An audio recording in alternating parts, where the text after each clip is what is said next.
आप देख रहे हैं प्रवीण टीवी न्यूज। हमारे खास बात कार्यक्रम में संभागीय ब्यूरो आशीष बाथरे ने बात की कांग्रेस की वरिष्ठ नेत्री और समाज सेवी तविंदर गुजराल से। उनसे जाना कि आने वाले चुनाव में उनकी क्या रणनीति है और भाजपा शासन से आखिर जनता क्यों नाराज है, क्या मुद्दे आने वाले चुनाव में होंगे जिसके चलते जनता बीजेपी को छोड़कर कांग्रेस को चुनेगी। गौरतलब है कि तविंदर गुजराल एक बार चुनाव लड़ चुकी हैं, इस बार वे फिर से कांग्रेस के उम्मीदवार के रूप में अपनी दावेदारी कर सकती हैं। संभागीय ब्यूरो चीफ आशीष बाथरे ने जाने उनसे जनता के मुद्दे और किए उनसे कई सवाल, जिनका उन्होंने बेबाकी से जवाब दिया। नमस्कार दर्शकों, आज हम अपने खास कार्यक्रम एक मुलाकात में बात कर रहे हैं जबलपुर शहर के वरिष्ठ कांग्रेस नेत्री और समाज सेविका श्रीमती तविंदर गुजराल जी से, जो कि प्यार से इनको गुजराल दीदी भी कहा जाता है।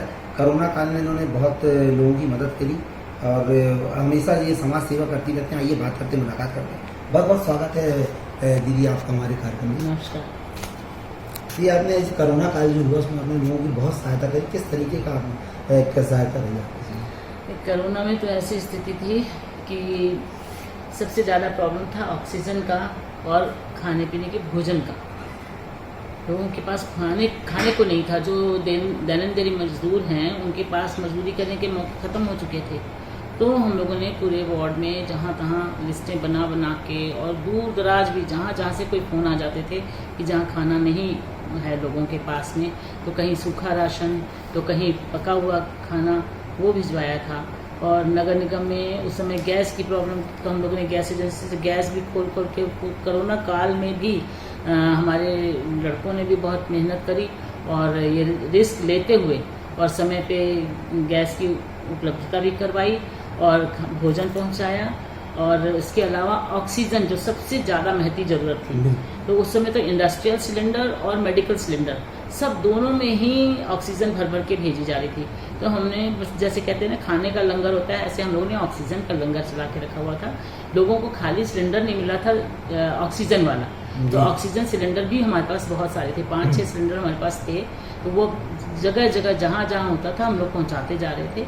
एक परिवार में, आधार कार्ड में एक परिवार था, उनके यहाँ तो कम से कम 20-25 दिन तक एक के बाद एक कोरोना से सब पूरा परिवार ही ग्रसित हो गया था। इसी तरह जहाँ जब तक कि पूरा कोरोना खत्म नहीं हो गया 1-2 साल, तब तक के हम लोग के जो गैस के सिलेंडर, जो ऑक्सीजन के सिलेंडर्स, वो जगह जगह सर्कुलेट होते रहे। और भोजन जब शुरुआत में बहुत ज़रूरत थी लोगों को, तो भोजन भी पहुँचाया और इस तरह से। मैम देखा जाए तो आपका नाम तो समाज सेवा में हमेशा ही आगे रहा है शहर में। पूर्व में मैम आप जिला पंचायत सदस्य भी रही हैं, पीठासीन अधिकारी भी रही हैं, तो उस समय का क्या नाम था? मुझे तो यही था कि ग्रामीण क्षेत्र में अच्छे जनप्रतिनिधियों की बहुत सख्त ज़रूरत है, क्योंकि शहर के आदमी तो फिर भी कैसे भी करके अपनी बात पहुंचा ही लेते हैं अपने पार्षद तक के, फिर महापौर तक के, या कलेक्ट्रेट पहुंच जाते हैं, कहीं ना कहीं अपनी बात कर लेते हैं फिर भी। लेकिन देहात में लोगों को यही नहीं पता होता कि एप्लीकेशन हैं अपने पार्षद तक के, फिर महापौर तक के, या कलेक्ट्रेट पहुंच जाते हैं, कहीं ना कहीं अपनी बात कर लेते हैं फिर भी। लेकिन देहात में लोगों को यही नहीं पता होता कि एप्लीकेशन कैसे लिखनी है और कहाँ लिखनी है, और उनकी कोई सुनने वाला नहीं होता है और जो उनको सही सलाह सही वक्त पे दे सके। शासन की योजनाएं भी बनी हुई होती हैं, लेकिन वो योजनाएं उन तक के नहीं पहुंच पाती, तो क्योंकि अनभिज्ञता के कारण। वो मेरा काम था कि मैंने इसी के रहते, मैंने MSc पहले शुरू में की थी, लेकिन जनता के बीच में जब काम शुरू किया मैंने, तो मुझे लगा कि केमिस्ट्री से ज़्यादा ज़रूरत लॉ की है। तो फिर मैंने लॉ किया था और बस ज़िंदगी बीत गई है लोगों के लिए अर्जियाँ लिखते और उन लोगों के काम कराते। दीदी ऐसे देखा जाए कैंट से भी 2003 में आपने विधानसभा चुनाव लड़ा था जी। तो हाँ, उस समय ये था कि माहौल, ये जनता का मूड है, जनता का मूड उस समय अपना जो वर्तमान उस समय की सरकार थी दिग्विजय सिंह जी की, उसके विरुद्ध लोगों का मन बन चुका था।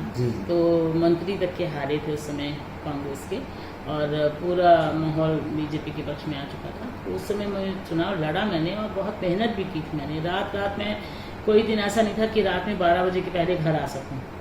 और मुझे माननीय जून चौधरी मैडम का बहुत बड़ा हस्त प्राप्त था। वो नॉमिनेटेड MLA थी और मैं जिला पंचायत सदस्य थी, तो मैंने बहुत जितना बन सका रात रात तक हम लोग जाके, जब सूनी रोड होती थी तब जाके सड़कों का नाप लेते थे कि अब ये सड़क बनानी है, अब ये कुआं खुदवाना है, यहाँ हैंडपम्प करवाना है। बहुत काम जितना बन सका किया, लेकिन अब जनता के मन की बात है।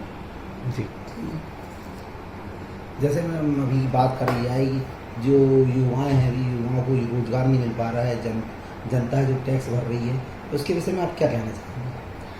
ये कहना चाहती हूँ, जैसे अब मान लीजिए कई इलाके तो देहात से उठा के नगर निगम में कर दिए गए, लेकिन वहाँ कुछ भी सुविधा नहीं दी गई। यहाँ अर्थवर्क नहीं हुआ, सड़क बनी नहीं है, लेकिन लोगों को टैक्स देने पड़ रहे हैं, मकानों पे टैक्स देने पड़ रहे हैं, और इतने भारी भरकम टैक्स देने पड़ रहे हैं जितने का उनकी झोपड़ी नहीं है उतना उनका जो नगर निगम का टैक्स है। इसी तरह जीएसटी बहुत ज़्यादा देना पड़ रहा है, हर गरीब से गरीब इंसान के जेब से जीएसटी लिया जा रहा है, क्योंकि वो अंतिम यूज़र वही है। तो ये सब चीज़ें बहुत विसंगतियां हैं इसमें। जीएसटी जो लागू किया गया है उसमें बहुत सारी विसंगतियां हैं, तो उसको सुधार करके, जीएसटी का विरोध मैं नहीं कर रही, जीएसटी लगनी चाहिए क्योंकि सरकार को भी आय कहीं ना कहीं से होनी चाहिए, लेकिन उसका जो आधा अधूरा तौर तरीका इन्होंने अपना के, और जिस तरह से, और कुछ चीज़ों की अगर आपकी 100 रुपये की कोई चीज़ है उसके ऊपर 28 रुपये आपको टैक्स देना पड़ रहा है, तो आप जनता को किस तरह मतलब प्रेरित कर रहे हैं? ऐसे लोग फिर टैक्स चोरी नहीं करेंगे तो क्या करेंगे? तो इतना भारी भरकम टैक्स नहीं दिया जाना चाहिए। खाने में नमक के बराबर टैक्स होना चाहिए, नमक में खाना नहीं होना चाहिए। इतना हैवी टैक्स जीएसटी जो 28% का स्लैब बहुत गलत है, उसको कम करना चाहिए। रोजगार का जहाँ तक सवाल है, अब रोजगार की परिभाषा तो ये है कि सही ढंग का रोजगार लोगों को मिले, जिससे कि 2 जून की रोटी मिल सके। अभी अब ग्रेजुएट्स को जब ये प्रेरित किया जा रहा है कि तुम पकोड़े तल लो और वही तुम्हारा रोजगार है, तो वो हमारे सोचने की बात है कि किसको रोजगार कह रहे हैं ये। और एक तरफ ये जो ग्रेजुएट्स लोग हैं सड़कों पे परेशान हैं, और लाखों करोड़ों की तादाद में जो ग्रेजुएट्स हमारे इंजीनियर बच्चे रोजगार के लिए तरस रहे हैं, और उधर जो बड़े बड़े लोग हैं, जो बड़े लोग थे नहीं मगर बड़े बन गए। अब देखिए ना, लिस्ट आज ही के पेपर में आई है, चाहे विजय माल्या हो 9,000 करोड़ लेके भागे, मेहुल चोकसी 7,000 करोड़ लेके भागे, जतिन मेहता 6,500 करोड़ लेके भागे, नीरव मोदी 6,400 करोड़ लेके 6,04,000 करोड़ लेके भागे। मतलब शून्य गिनते नहीं बन रहे कि कितने शून्य उसके पीछे लगेंगे। इतना ज़्यादा पैसा लेके ये संदेशरा जी जो हैं वो 14,000 करोड़ लेके भागे। इनके ऊपर क्या कार्रवाइयाँ हो रही हैं? ये कह रहे थे काला धन वापस लाएंगे, तो ये तो सफ़ेद धन वापस बाहर चला गया।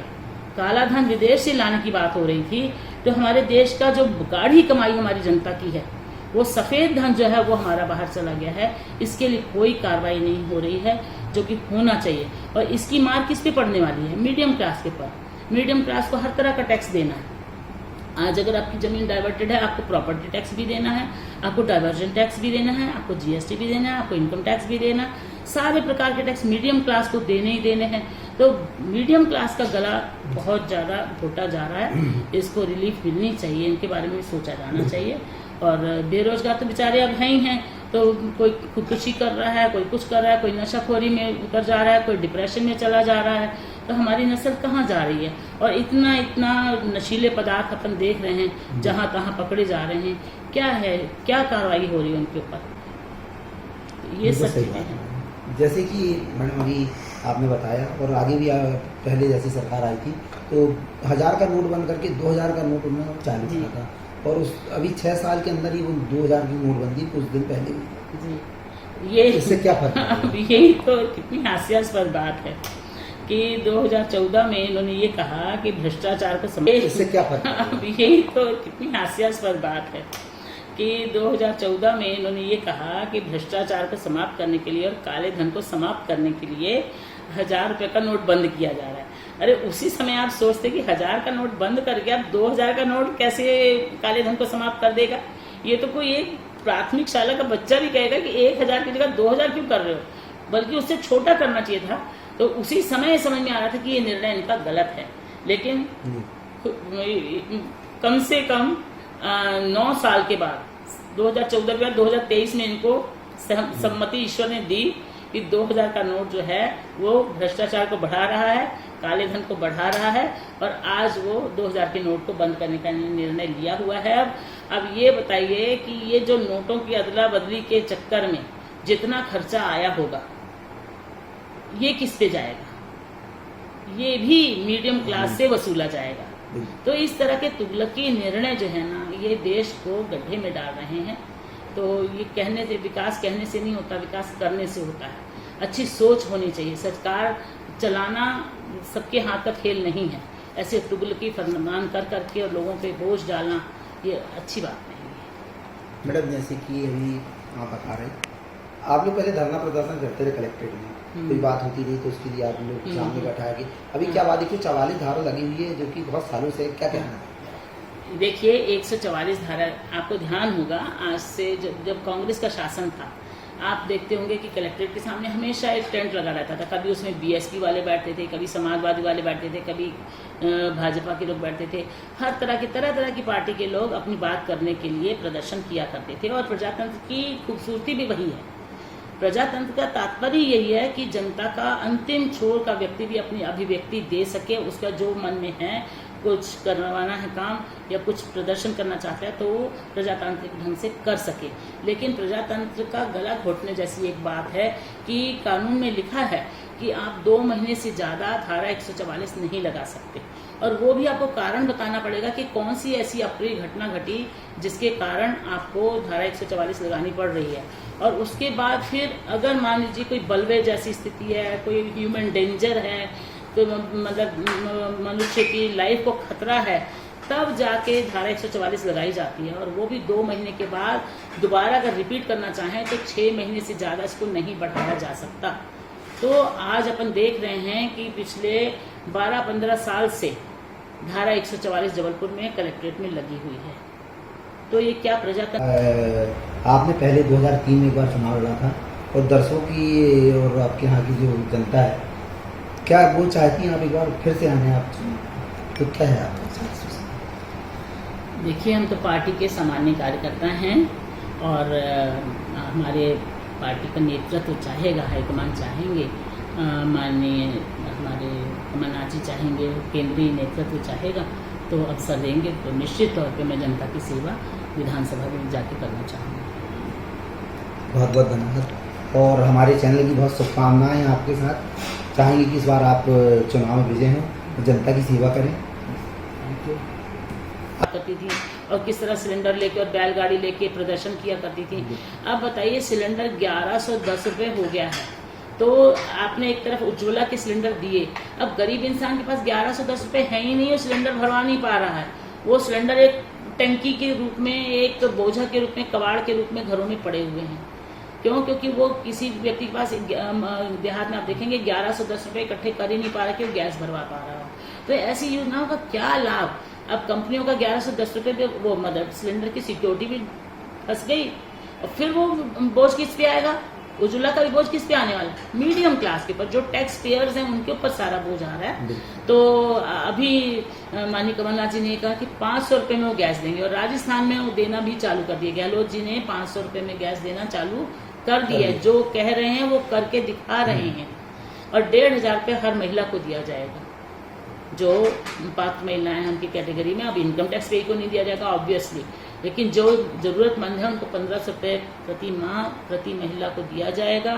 बिजली का बिल कम कर दिया जाएगा, हाफ कर दिया जाएगा और छोटे लोगों को, गरीब लोगों को माफ़ कर दिया जाएगा।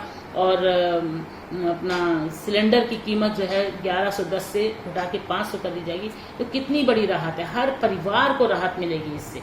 तो इस तरह की योजनाएं होनी चाहिए जिससे कि सही मायने में हर परिवार को लाभ पहुंच सके और ये बंदर बांट ना हो सके, जैसे कि बड़े बड़े लोग लेके पैसा भाग जा रहे हैं और टैक्स पे करने वाले टैक्स पे करते रहे। ये तो कोई बात ही नहीं है।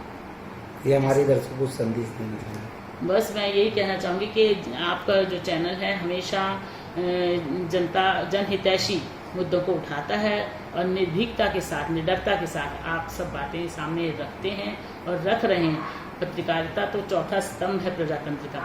अगर आप लोग ही आगे नहीं बात को पहुंचाएंगे, नहीं जनता की आवाज़ उठाएंगे तो कौन उठाएगा? तो निरंकुश हो जाएंगी सरकारें, चाहे किसी की भी सरकार हो। तो ये बहुत बड़ी जिम्मेदारी होती है पत्रकारों पे और आप अपना कार्य कुशलता के साथ कर रहे हैं, निर्भीकता के साथ कर रहे हैं, आप बधाई के पात्र हैं। और मैं समाज सेवक तो ठीक है जो है, लेकिन मैं एक आपकी जो एक सामान्य जनता के रूप में भी आप लोग को धन्यवाद करती हूँ कि दीदी कह के पुकारा जाता है। हाँ, आप लोग को धन्यवाद देती हूँ कि जनता की बातें आप उठाते हैं और ऐसे ही उठाते रहिए और अपना आपका जो ये है संस्थान और मजबूत हो।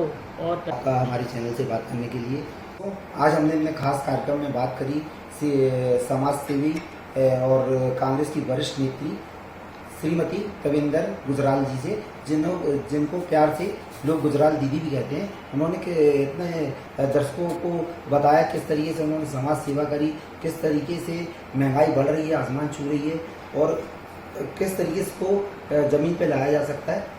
अगले नए कार्यक्रम में नए मेहमान से चर्चा करेंगे। श्रवण शर्मा के साथ आशीष बादल जरूर।